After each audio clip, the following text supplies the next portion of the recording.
Hi hello friends, welcome back to our channel explore with கிர்த்து.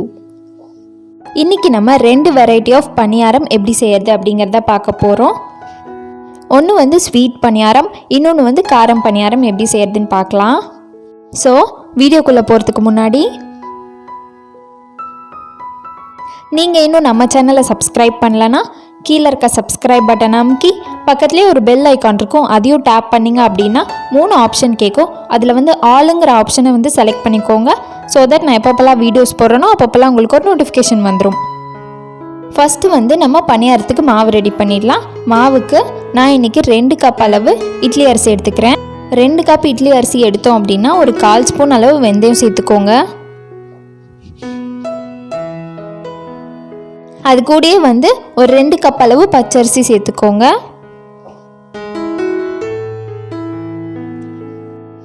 அடுத்து ஒரு 1/2 tumbler அளவு உளுந்து சேர்த்துக்கலாம்.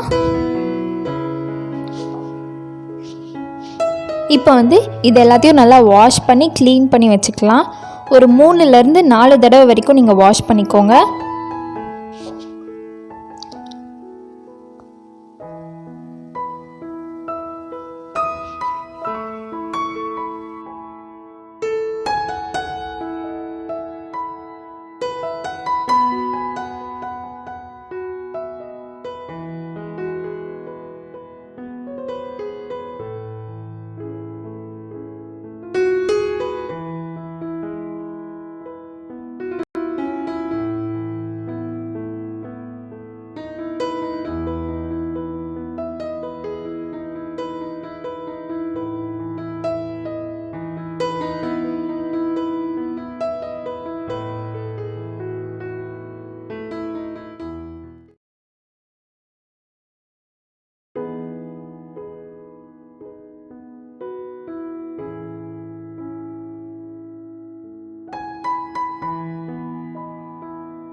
இப்போ இது எல்லாத்தையும் வாஷ் பண்ணி ஃபுல்லாக தண்ணி ஊற்றி ஊற வச்சிட்டோம். இது ஒரு 3லேருந்து 5 மணி நேரம் வரைக்கும் ஊறட்டும்.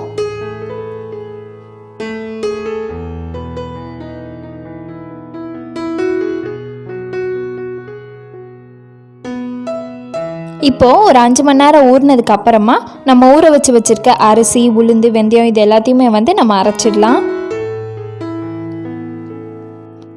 ரொம்ப தண்ணி சேர்த்து அரைச்சிடாதீங்க.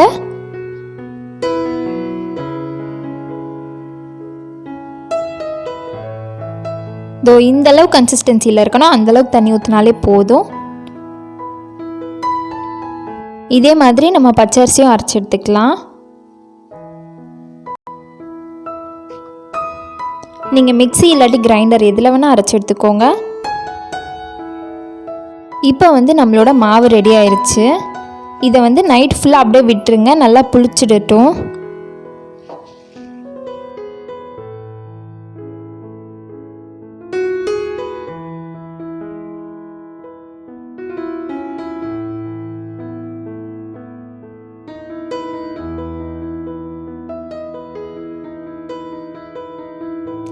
இப்போது நைட்டு ஃபுல்லாக அந்த மாவு நல்லா புளிச்சிருக்கும். நெக்ஸ்ட் டே மார்னிங் நம்ம பணியாரம் சுட்டுடலாம். ஃபஸ்ட்டு நம்ம கார பணியாரம் பார்த்துடலாம். பணியாரம் நல்லா வரத்துக்கு முக்கியமான ஒரு ரீசன் பணியார கல் தான். மோஸ்ட்லி அயனில் வாங்கி வச்சுக்கோங்க.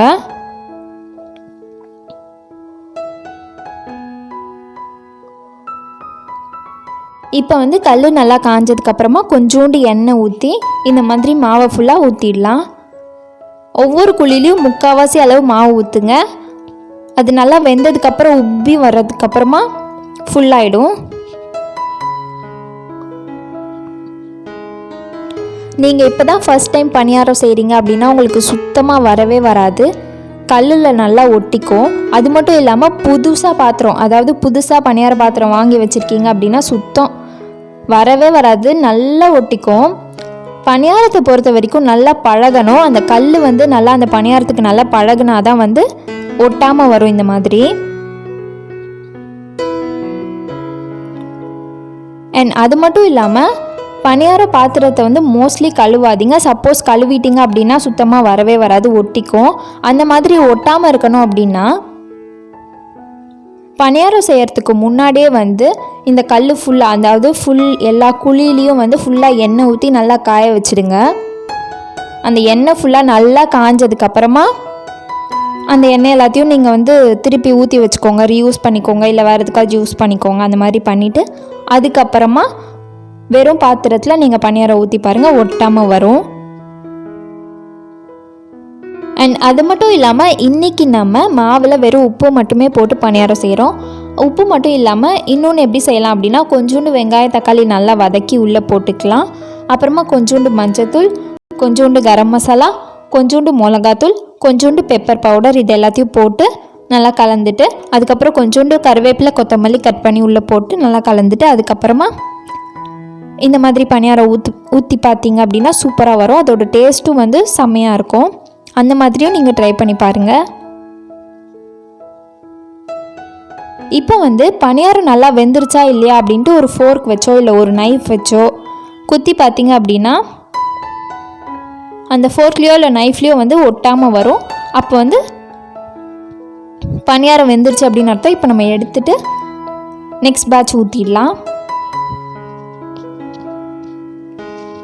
ஸோ அவ்வளோதான், நம்மளோட பணியாரம் ரெடி. இப்போ நெக்ஸ்ட் வெரைட்டி ஆஃப் பணியாரம் எப்படி செய்யறதுன்னு பார்க்கலாம்.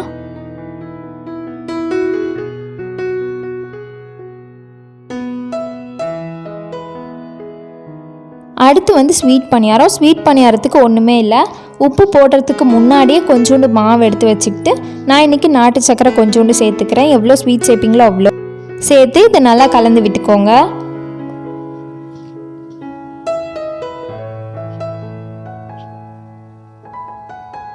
நாட்டு சக்கரை மட்டும் இல்லை, நீங்கள் இதுக்கு பதிலாக வெல்லம் இல்லை ஒயிட் சுகர் எது வேணால் சேர்த்துக்கலாம். சேர்த்து நல்லா கலந்து விட்டு டேஸ்ட் பண்ணிக்கோங்க ஸ்வீட் கரெக்டாக இருக்கான்னு. இப்போது நம்ம ரெடி பண்ணி வச்சுருக்க பேட்டரை ஊற்றிடலாம். அதே மாதிரி கல் காய வச்சுட்டு முக்கால்வாசி அளவு ஊற்றினாலே போதும். எந்த ஒரு பணியாரம் செய்கிறீங்க அப்படின்னாலுமே கீழே வந்து கொஞ்சோண்டு எண்ணெய் ஊற்றிக்கோங்க, ஸோ ஒட்டாமல் வரும். அண்ட் ஸ்டவ்வை வந்து ஃபுல்லாகவே சிம்லே வச்சு செய்யுங்க.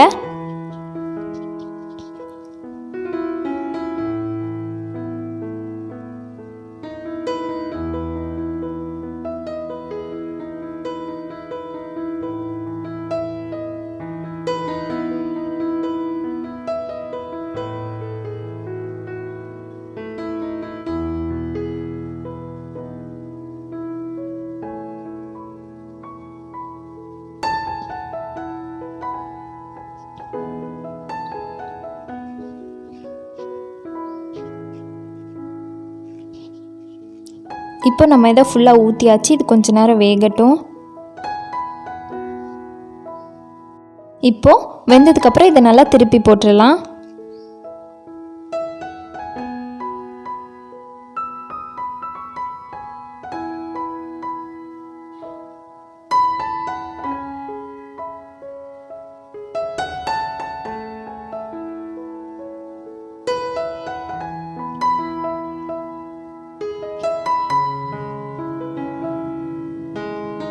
இப்போது அதே மாதிரி லைட்டாக குத்தி பார்த்தோம் அப்படின்னா ஒட்டாமல் வரும். அந்த ஒரு ஸ்டேஜாக இருக்கும்போது நம்ம இதை எடுத்து சர்வ் பண்ணிடலாம்.